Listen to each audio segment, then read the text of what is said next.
ഇപ്പോൾ പ്ലസ് ടുവിൻ്റെ എക്സാം എഴുതുന്ന ഒരു സ്റ്റുഡൻ്റ് ആണോ നിങ്ങൾ, അല്ലെങ്കിൽ അങ്ങനെ ഒരു സ്റ്റുഡൻറ്റിൻ്റെ പേരൻ്റ് ആണോ നിങ്ങൾ? അങ്ങനെയാണ് നിങ്ങൾ ഈ വീഡിയോ ഫുള്ള് കാണണം. ഈ വീഡിയോയിൽ ഞാൻ പറയുന്നുണ്ട് അടുത്ത ഒരു 3 വർഷം കഴിഞ്ഞ് ഏറ്റവും കൂടുതൽ ഡിമാൻഡുള്ള കുറച്ച് പ്രൊഫൈലുകളെ കുറിച്ച്. ഹബീബി, കം ടു മൈ ചാനൽ.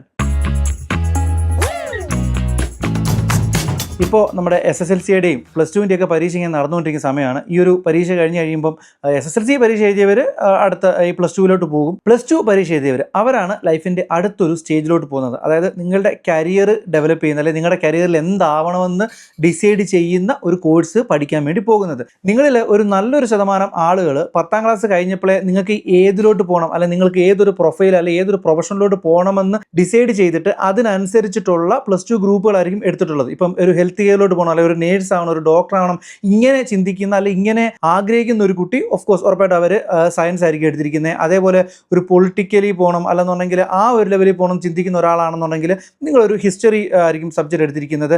അതുപോലെ തന്നെ നിങ്ങൾക്കൊരു ബാങ്കിങ് മേഖല അങ്ങനെയുള്ള രീതിയിൽ പോകണമെന്ന് ആഗ്രഹിക്കുന്ന ഒരാളാണെന്നുണ്ടെങ്കിൽ നിങ്ങൾ കൊമേഴ്സ് ആയിരിക്കും എടുത്തിരിക്കുന്നത്. ഇനി ഇതൊന്നും എടുക്കാതെ നിങ്ങൾ ഇതുവരെ ഒന്നും പ്ലാൻ ചെയ്യാതെ ഇരിക്കുന്ന ആളുകളാണ് നിങ്ങളെങ്കിൽ ഞാൻ ഇന്ന് ഈ വീഡിയോയിൽ നിങ്ങളോട് പറയാൻ പോകുന്നത് 2028, 2029, അതായത് നിങ്ങളുടെ ഒരു പ്ലസ് ടുവിൻ്റെ എക്സാം ഒക്കെ കഴിഞ്ഞ് നിങ്ങൾ നല്ല മാർക്കൊക്കെ കിട്ടി നിങ്ങളൊരു ഡിഗ്രി, അതായത് നിങ്ങൾക്ക് ഇഷ്ടപ്പെട്ട കോഴ്സ് പഠിച്ചതിന് ശേഷം നിങ്ങളൊരു ജോലിയിലോട്ട് കയറാൻ പോകുന്ന ഒരു സമയമുണ്ടല്ലോ, ഈ സമയത്ത് ഏറ്റവും കൂടുതൽ ഡിമാൻഡഡ് ആയിട്ടുള്ള കുറച്ച് പ്രൊഫൈലുകളാണ്. ആ ഒരു സമയത്ത് ഏതൊക്കെ പ്രൊഫൈലായിരിക്കും ഏറ്റവും കൂടുതൽ ഡിമാൻഡ് എന്നാണ് പറയുന്നത്. ഇപ്പം നിങ്ങൾ ഇതുവരെയും നിങ്ങൾ പ്ലസ് ടു കഴിഞ്ഞിട്ട് എന്ത് ചെയ്യണമെന്ന് തീരുമാനിച്ചിട്ടില്ലാത്തൊരു വ്യക്തിയാണെങ്കിൽ, ഈവൻ തീരുമാനിച്ച ഒരാൾക്കും നിങ്ങൾക്ക് ഇത് കണ്ടു കഴിയുമ്പോൾ നിങ്ങൾക്ക് ഇതിനകത്ത് ഏതെങ്കിലുമൊക്കെ സെലക്ട് ചെയ്തെടുത്ത് പോയി കഴിഞ്ഞാൽ നിങ്ങൾക്ക് നിങ്ങളുടെ ബാച്ചിലേഴ്സ് ഒക്കെ കഴിഞ്ഞ് കഴിയുമ്പോൾ നിങ്ങൾക്ക് നല്ലൊരു കരിയർ ഗ്രോത്ത് ഉണ്ടാകാൻ സാധിക്കും. അപ്പം നമുക്ക് ആ പ്രൊഫൈലുകൾ ഏതൊക്കെയാണെന്ന് നോക്കാം. അതിനകത്തിലെ ആദ്യത്തെ ഒരു പ്രൊഫൈൽ എന്ന് പറയുന്നത് ഡാറ്റ സയൻസ് ആൻഡ് അനലിറ്റിക്സ്. ഇനി ഇതിന് ഏത് ഡിഗ്രിയാണ് നിങ്ങൾ എടുക്കേണ്ടതെന്ന് ഞാനൊന്ന് പറയാം. ഏത് ഡിഗ്രി എടുത്താലാണ് നിങ്ങൾക്ക് ഈ ഒരു പ്രൊഫൈലിൽ, ഈ ഒരു മേഖലയിൽ ഏറ്റവും കൂടുതൽ ഡിമാൻഡ് കിട്ടുന്നതെന്ന് പറയാം. ബാച്ചിലേഴ്സ് ഓർ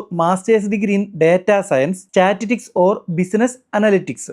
ഇനി ഞാൻ പറയാൻ പോകുന്നത് ഈ ഒരു ഡാറ്റ സയൻസ് ആൻഡ് അനലിറ്റിക്സ് ഈ പറഞ്ഞ മേഖലയിൽ വർക്ക് ചെയ്യുന്നവർക്ക് ഈ പറഞ്ഞ 2028 ഏറ്റവും കൂടുതൽ ഹൈ ഡിമാൻഡഡ് ആയിട്ടുള്ള, അല്ലെങ്കിൽ ഇവരെ ഹയർ ചെയ്യുന്ന കുറച്ച് രാജ്യങ്ങളാണ് പറയാൻ പോകുന്നത്. അതിൽ ആദ്യം തന്നെ യുണൈറ്റഡ് സ്റ്റേറ്റ്സ്, അതുപോലെ UK, കാനഡ, ഓസ്ട്രേലിയ, ഇങ്ങനെയുള്ള ഈ രാജ്യങ്ങൾക്കാണ് ഏറ്റവും കൂടുതൽ ഡിമാൻഡ് ഉള്ളത്. ഇനി നമുക്ക് അടുത്ത ജോലി അല്ലെങ്കിൽ അടുത്തൊരു പ്രൊഫൈൽ ഏതാണെന്ന് പറയാം. അതാണ് artificial intelligence and machine learning. നമുക്കറിയാം ഇപ്പം തന്നെ ഓൾറെഡി AI ഒരു കാലഘട്ടം തുടങ്ങി. ഇനി അടുത്ത വരാൻ പോകുന്നത്, അല്ലെ അടുത്തൊരു 5 കൊല്ലം കഴിഞ്ഞ് കഴിഞ്ഞാൽ AI യുഗമായിരിക്കും. ഇനി നാളെ നമ്മുടെ വീട്ടിലൊക്കെ വരെയും നമ്മുടെ ഓരോ ദൈനംദിന കാര്യങ്ങൾക്ക് വരെയും നമ്മൾ AI ആയിരിക്കും ഡിപ്പെൻഡ് ചെയ്യുന്നത്. AI ആയിരിക്കും ഓരോ കാര്യങ്ങളും ചെയ്യുന്നത്. അപ്പോൾ അതുകൊണ്ട് തന്നെ ഈ ഒരു മേഖലയിൽ ഭയങ്കര ഡിമാൻഡ് ആയിരിക്കും ഇനി അങ്ങോട്ട് കടന്നു വരുന്ന വർഷങ്ങളിൽ വരുന്നത്. അതായത് 2030 കൂടി AI ആയിരിക്കും ശരിക്കും പറഞ്ഞാൽ ലോകം ഭരിക്കാൻ പോകുന്നത്, അല്ലെങ്കിൽ ലീഡ് ചെയ്യാൻ പോകുന്നത്. അതുകൊണ്ട് തന്നെ ഈ ഒരു മേഖലയിൽ ഹൈ ഡിമാൻഡാണ്. അപ്പോൾ നിങ്ങൾക്ക് ഈ ഒരു artificial intelligence and machine learning ആ ഒരു മേഖലയിൽ പോകണമെങ്കിൽ നിങ്ങൾ പഠിക്കേണ്ട ഡിഗ്രി എന്ന് പറയുന്നത് degree in computer science with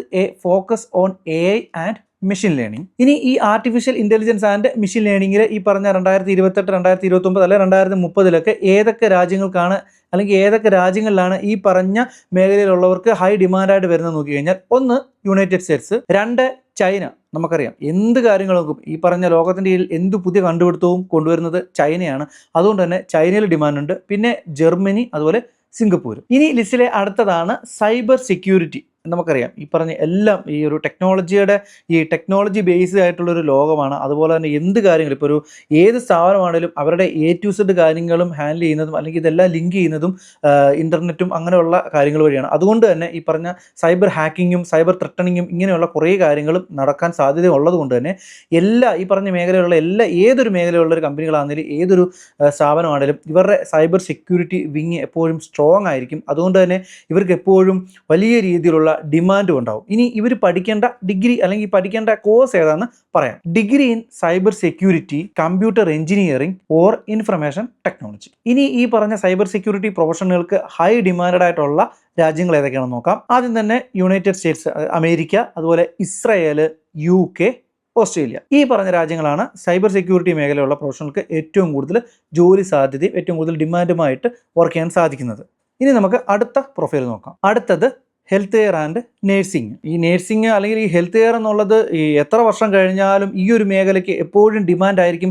അതുകൊണ്ട് തന്നെയാണ് ഇന്ന് നമ്മുടെ നാട്ടിൽ നിന്ന് ഈ ഹെൽത്ത് കെയർ പ്രൊഫഷണൽ പഠിച്ചിട്ടുള്ള, നേഴ്സിംഗ് പഠിച്ചിട്ടുള്ളവരായാലും അല്ലെങ്കിൽ ഈ മെഡിക്കൽ ടെക്നോളജിസ്റ്റുകളാണെങ്കിലും ഈവൻ ഡോക്ടേഴ്സ് ഉൾപ്പെടെ പുറം രാജ്യത്തേക്ക് പോകുന്നത്, ഈവൻ UAE ഉൾപ്പെടെയുള്ള മിഡിൽ ഈസ്റ്റ് കൺട്രിയിലേക്ക് വരുന്നു. പണ്ടത്തെ ഒരു ട്രെൻഡ് എന്ന് പറഞ്ഞാൽ ഈ മിഡിൽ ഈസ്റ്റിലേക്കായിരുന്നു. ഇപ്പോൾ അത് മാറിയിട്ട് യൂറോപ്പിലേക്കാണ്. അതായത് UK, Canada, Australia, New Zealand, America, ഇങ്ങനെയുള്ള ജർമ്മനി, ഇങ്ങനെയുള്ള രാജ്യത്തിലേക്കായിരിക്കും പോകുന്നത്. അപ്പം ഇത് ഈ പറയുന്ന ഹെൽത്ത് കെയർ മേഖലയ്ക്കും ഈ ഒരു 2028 2030 ആണെങ്കിൽ പോലും അവർക്കും അവരുടെ ഡിമാൻഡിന് ഒട്ടും താഴത്തില്ല. അവരുടെ തട്ടെപ്പോഴും അങ്ങനെ ആ ഒരു ലെവലിൽ തന്നെ ഇരിക്കും. അപ്പം ഇവർക്ക് വേണ്ട, ഇവർ പഠിക്കേണ്ട വിദ്യാഭ്യാസം ഏതൊക്കെയാണെന്ന് നമുക്ക് നോക്കാം. അതായത് അവരുടെ ഒരു ഡിഗ്രി ഏതവർക്ക് വേണമെന്നുള്ളത് നോക്കിക്കഴിഞ്ഞാൽ, ഒരു നേഴ്സിന് ഡിഗ്രി ഇൻ നേഴ്സിംഗ്, അതായത് BSc നേഴ്സിംഗ് അല്ലെങ്കിൽ GNM ജനറൽ നേഴ്സിംഗ് ഇവർക്ക് ഉണ്ടായിരിക്കണം. ഇനി നേഴ്സുമാരല്ലാതെയുള്ള മറ്റുള്ള ഹെൽത്ത് കെയർ പ്രൊഫഷണലുകൾക്ക് വേണ്ട വിദ്യാഭ്യാസം എന്ന് പറയുന്നത്, ഒരു ഡോക്ടർ ആണെങ്കിൽ അവർക്ക് ഒരു മെഡിസിനിൽ ഒരു ഡിഗ്രി ഉണ്ടായിരിക്കണം. ഇവർക്കൊരു ഈവൻ അവർക്കൊരു MD അല്ലെന്നുണ്ടെങ്കിൽ അങ്ങനെയുള്ളൊരു സ്പെഷ്യലൈസേഷൻ ഉണ്ടെങ്കിൽ അത് കുറച്ചുകൂടെ അവർക്ക് അഡ്വാൻറ്റേജ് ആയിരിക്കും. അതുപോലെ മറ്റുള്ള ടെക്നീഷ്യൻസിന് അവരുടെ മേഖലയിലുള്ള ബാച്ചിലേഴ്സ് ഡിഗ്രി അല്ലെങ്കിൽ മാസ്റ്റേഴ്സ് ഡിഗ്രി ഉള്ളത് നല്ലതായിരിക്കും. ഇനി ഇവരെ ഹയർ ചെയ്യാൻ സാധ്യതയുള്ള അല്ലെങ്കിൽ ഇവർക്ക് ഏറ്റവും കൂടുതൽ ഡിമാൻഡുള്ള രാജ്യങ്ങൾ നോക്കാം. ഈ ഹെൽത്ത് കെയർ പ്രൊഫഷണലുകൾക്ക് ഏറ്റവും കൂടുതൽ ഡിമാൻഡുള്ള രാജ്യത്തിൽ ആദ്യം വരുന്നത് യുണൈറ്റഡ് സ്റ്റേറ്റ്സ് അല്ല, കാനഡയാണ്. അതിനുശേഷമാണ് യുണൈറ്റഡ് സ്റ്റേറ്റ്സ്, പിന്നെ UK, അതുപോലെ ഓസ്ട്രേലിയ. ഇനി നമുക്ക് അടുത്ത പ്രൊഫൈൽ നോക്കാം. അടുത്തത് ബയോടെക്നോളജി. ഇവർക്ക് വേണ്ട വിദ്യാഭ്യാസം, അതായത് ഇവർ ഈ പറഞ്ഞ ബയോടെക്നോളജിസ്റ്റിന് പഠിക്കേണ്ട ഒരു ഡിഗ്രി എന്ന് പറയുന്നത് degree in biotechnology, molecular biology or biomedical engineering. ഇനി ഈ പറഞ്ഞ ബയോടെക്നോളജിസ്റ്റിന് ഏറ്റവും ഹൈ ഡിമാൻഡഡ് ആയിട്ടുള്ള, അല്ലെങ്കിൽ ഇവരെ ഹയർ ചെയ്യുന്ന രാജ്യം നോക്കിക്കഴിഞ്ഞാൽ, 1 യുണൈറ്റഡ് സ്റ്റേറ്റ്സ്, 2 ജർമ്മനി, സിംഗപ്പൂർ, പിന്നെ 4ാമത്തെ രാജ്യം എന്ന് പറയുന്നത് നമ്മുടെ ഇന്ത്യയാണ്. അപ്പോൾ ഈ ഒരു ബയോടെക്നോളജി പഠിക്കുന്ന ഒരാൾക്ക്, നിങ്ങൾക്ക് ആർക്കെങ്കിലും നാട് വിട്ട് പോകേണ്ട, ഇന്ത്യയിൽ തന്നെ ജീവിച്ചാൽ മതി, അല്ലെങ്കിൽ ഇന്ത്യയിൽ തന്നെ ജോലി ചെയ്താൽ മതിയെന്ന് നിങ്ങൾക്കൊരു അങ്ങനെ ചിന്തിക്കുന്ന ആൾക്കാരാണെങ്കിൽ നിങ്ങൾ ധൈര്യമായിട്ട് ഈ ബയോടെക്നോളജി പഠിച്ചോളൂ. കാര്യം നിങ്ങൾക്ക് ഇന്ത്യയിൽ നല്ല ശമ്പളത്തിൽ ഇന്ത്യയിൽ തന്നെ നിങ്ങൾക്ക് ജോലി ചെയ്യാൻ പറ്റുമെന്നുള്ളതാണ് ഈ ഒരു പ്രൊഫഷൻ പഠിക്കുന്നതുകൊണ്ട് നിങ്ങൾക്ക് കിട്ടുന്ന ഗുണം. അടുത്തതാണ് ഡിജിറ്റൽ മാർക്കറ്റിംഗ്. നമ്മളൊരു 10 അല്ലെങ്കിൽ 15 വർഷം പുറകോട്ട് പോയി കഴിഞ്ഞാൽ ആ ഒരു കാലഘട്ടത്തിൽ നമ്മളൊരു പ്രോഡക്റ്റ് അല്ലെങ്കിൽ നമ്മളൊരു സ്ഥാപനം അല്ലെങ്കിൽ എന്തെങ്കിലും ഒരു കോഴ്സ് അല്ലെങ്കിൽ ഒരു എന്തെങ്കിലും ഒരു കാര്യം ആയിക്കോട്ടെ, ഇത് നമ്മൾ ഒരു ഇവനൊരു ഷോപ്പ്, നിങ്ങളൊരു ഡ്രസ് മെറ്റീരിയൽ നടക്കുന്ന ഒരു ഷോപ്പായിരിക്കും, അല്ലെങ്കിൽ ഒരു ജുവലറി ആയിരിക്കാം, എന്ത് തന്നെ ആയിക്കോട്ടെ, ഇതെല്ലാം നമ്മൾ പണ്ട് മാർക്കറ്റ് ചെയ്യുന്നത് എങ്ങനെയായിരുന്നു?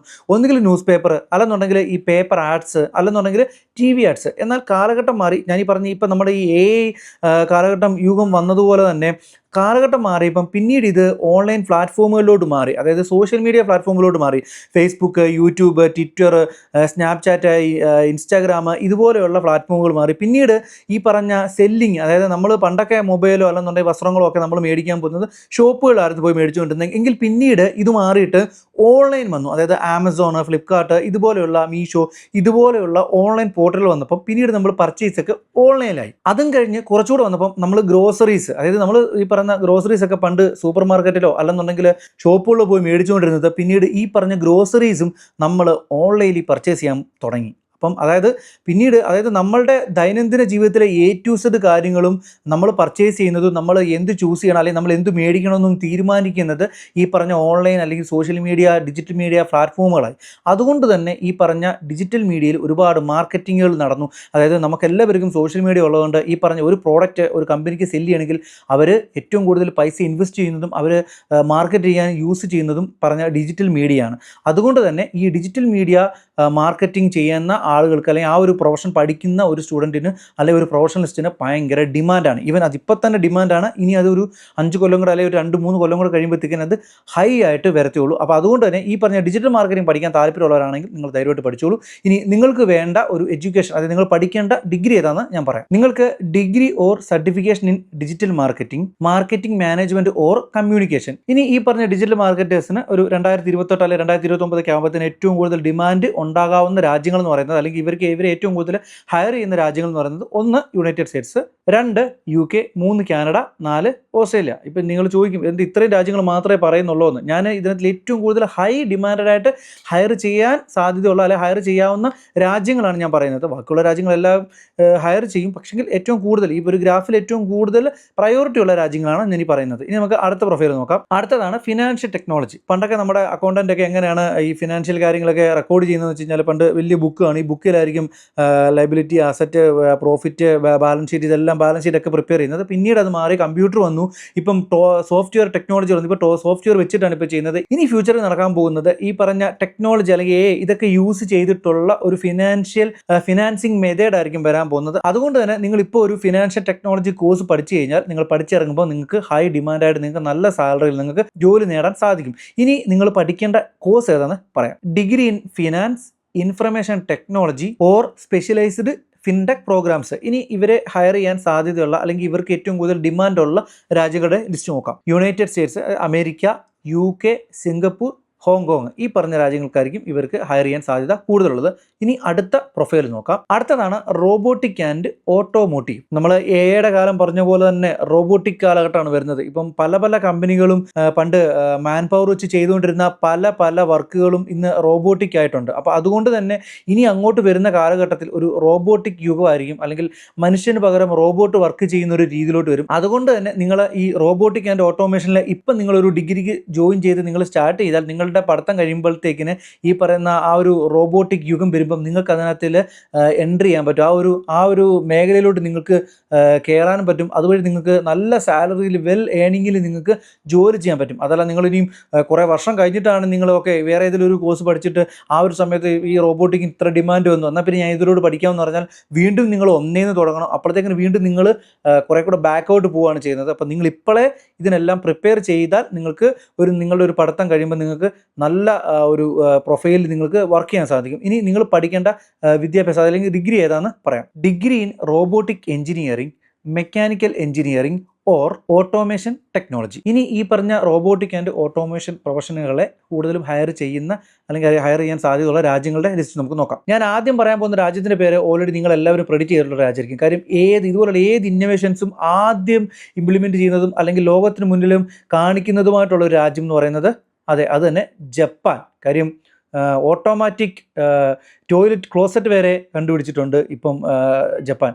അപ്പം ജപ്പാനാണ് ഈ ഒരു മേഖലയിൽ ഏറ്റവും കൂടുതൽ മുന്നോട്ട് പോകുന്നത്. അതുകൊണ്ട് തന്നെ ജപ്പാനായിരിക്കും നിങ്ങളെ ഏറ്റവും കൂടുതൽ ഹയർ ചെയ്യാൻ സാധ്യതയുള്ളത്. എന്നാൽ ജപ്പാൻ മാത്രമല്ല, വേറെ കുറച്ച് രാജ്യമുണ്ട്. അത് ഏതൊക്കെയാണെന്ന് പറയാം. South Korea, Germany, United States, ഈ പറഞ്ഞ രാജ്യങ്ങളും നിങ്ങളെ ഹയർ ചെയ്യാൻ സാധ്യതയുണ്ട്. ഇനി നമുക്ക് അടുത്ത പ്രൊഫൈൽ നോക്കാം. അടുത്തതാണ് എൻവയോൺമെന്റൽ സയൻസ് ആൻഡ് സസ്റ്റൈനബിലിറ്റി. ഇനി ഈ ഒരു പ്രൊഫഷനിൽ പഠിക്കേണ്ട ഡിഗ്രി ഞാൻ പറയാം. ഡിഗ്രി ഇൻ എൻവയോൺമെന്റൽ science, sustainability studies or ecology. ഇനി ഇവർക്ക് ഡിമാൻഡുള്ള അല്ലെങ്കിൽ ഇവരെ ഹയർ ചെയ്യാൻ ഹൈ ഡിമാൻഡഡ് ആയിട്ടുള്ള രാജ്യങ്ങൾ, ആ ഒരു സമയത്തേക്ക് ഹൈ ഡിമാൻഡഡ് ആയിട്ടുള്ള രാജ്യങ്ങൾ നമുക്ക് പറയാം. കാനഡ, ഓസ്ട്രേലിയ, ജർമ്മനി, നെതർലാൻഡ്സ്, ഈ രാജ്യങ്ങളായിരിക്കും നിങ്ങളെ ഏറ്റവും കൂടുതൽ ഹയർ ചെയ്യാൻ സാധ്യതയുള്ളത്. സോ അപ്പോൾ ഞാൻ ഈ പറഞ്ഞ മേഖലകളൊക്കെ ആയിരിക്കും ഇനി ഒരു 5 കൊല്ലം കഴിഞ്ഞ് കഴിഞ്ഞാൽ ഏറ്റവും കൂടുതൽ ഹൈ ഡിമാൻഡഡ് ആയിട്ടുള്ള മേഖലകൾ. സോ അപ്പം നിങ്ങൾ ആരെങ്കിലും ഞാൻ ഈ പറഞ്ഞ മേഖലകളിൽ ഏതെങ്കിലുമൊക്കെ ഒരു പ്രൊഫൈൽ പഠിക്കാൻ വേണ്ടി തീരുമാനിച്ചിട്ടുണ്ടെങ്കിൽ നിങ്ങൾ ധൈര്യമായിട്ട് പൊക്കൊള്ളുക. നിങ്ങൾ പഠിച്ചു കഴിയുമ്പോഴത്തേന് നിങ്ങൾക്ക് ഹൈ ഡിമാൻഡ് ആയിരിക്കും. നിങ്ങളെ ഈ പറഞ്ഞ രാജ്യങ്ങളിലൊക്കെ നിങ്ങൾ അപ്ലൈ ചെയ്ത് നിങ്ങൾക്ക് ജോലി കിട്ടാൻ, നിങ്ങൾക്ക് പോകാനും ഒക്കെ ഭയങ്കര സാധ്യതയും സ്കോപ്പും ഉണ്ട്. ഇനി ഒന്നും പ്ലാൻ ചെയ്യാത്ത കുട്ടികളാണെങ്കിൽ നിങ്ങൾ ഇതൊക്കെ ഒന്ന് റിസർച്ച് നടത്തി നിങ്ങൾ ഇതിനകത്തിൽ നിങ്ങൾക്ക് ഈ പറഞ്ഞ മേഖലകളിൽ ഏതെങ്കിലുമൊക്കെ നിങ്ങളുടെ ഒരു അഭിരുചിക്ക്, നിങ്ങളുടെ ഒരു താല്പര്യത്തിനനുസരിച്ച് ഉണ്ടെങ്കിൽ നിങ്ങൾ ധൈര്യമായിട്ടും ഇത് ചൂസ് ചെയ്ത് പോകുക. ലൈഫിലൊരു ഗ്രോത്തും കാര്യങ്ങളൊക്കെ ഉണ്ടാവണം. അല്ലാതെ നമ്മൾ വെറുതെ ഒരു ഡിഗ്രി, ഒരു ബാച്ചിലേഴ്സ് പഠിച്ച അവരൊക്കെ എനിക്കൊരു ബാച്ചിലേഴ്സ് വേണം, അതിനുവേണ്ടി നിങ്ങളൊരു ബാച്ചിലേഴ്സ് പഠിക്കാൻ പോകരുത്. കാര്യം നിങ്ങൾക്ക് കരിയറിൽ എന്താവണമെന്നോ, നിങ്ങൾക്ക് കരിയറിൽ ഏത് കോഴ്സ് പഠിച്ചാൽ അല്ലെങ്കിൽ ഏത് ബാച്ചിലേഴ്സ് എടുത്താൽ എനിക്ക് കരിയറിൽ എനിക്ക് ഗ്രോത്ത് ചെയ്യാൻ പറ്റും, പ്രൊഫഷണലി പേഴ്സണലി, അങ്ങനെയുള്ള പ്രൊഫൈൽ ചൂസ് ചെയ്ത് പോവുക. ഈ പറഞ്ഞ പ്രൊഫൈലുകളിൽ ഏതെങ്കിലുമൊക്കെ നിങ്ങൾക്ക് നിങ്ങളുടെ ഒരു അഭിരുചിക്ക്, നിങ്ങളുടെ താല്പര്യത്തിനോ പറ്റുന്നുണ്ടെങ്കിൽ നിങ്ങൾ അതെടുത്തിട്ട് ധൈര്യമായിട്ട് പോവുക. അപ്പോൾ എന്തായാലും നമുക്ക് അടുത്ത ഒരു വീഡിയോയിൽ കാണാം. ഇതുപോലെയുള്ള അടുത്തൊരു ടോപ്പിക്കുമായിട്ട് വരാം. ഇനി നിങ്ങൾക്ക് ഏതെങ്കിലും ഇങ്ങനെയുള്ള കരിയറുമായിട്ടോ അല്ലെങ്കിൽ എഡ്യൂക്കേഷനുമായിട്ടോ ബന്ധപ്പെട്ട് ഇവയുടെ മിഡിൽ ഈസ്റ്റിലുള്ള അല്ലെങ്കിൽ ദുബായിലുള്ള ഒരു ജോലി സംബന്ധമായിട്ടോ എന്തെങ്കിലുമൊക്കെ വിഷയങ്ങളെക്കുറിച്ചോ അല്ലെങ്കിൽ എന്തെങ്കിലുമൊക്കെ സബ്ജക്റ്റിനെ കുറിച്ച് നിങ്ങൾക്ക് അറിയണമെന്നുണ്ടെങ്കിൽ നിങ്ങൾ ധൈര്യമായിട്ട് കമൻറ്റ് ബോക്സിൽ പറ. നമുക്ക് വരുന്ന എപ്പിസോഡ് നമുക്ക് അതും ഡിസ്കസ് ചെയ്യാം. അപ്പോൾ നിങ്ങളുടെ അഭിപ്രായങ്ങളും കാര്യങ്ങളൊക്കെ കമൻറ്റ് ബോക്സിൽ പറയുക. പിന്നെ സബ്സ്ക്രൈബ് ചെയ്യാൻ മറക്കരുത്, ബെൽ ബട്ടൺ അമർത്തുക. അപ്പോൾ എന്തായാലും നമുക്ക് അടുത്ത വീഡിയോയിൽ കാണാം. അതുവരേക്കും മാസലാമ.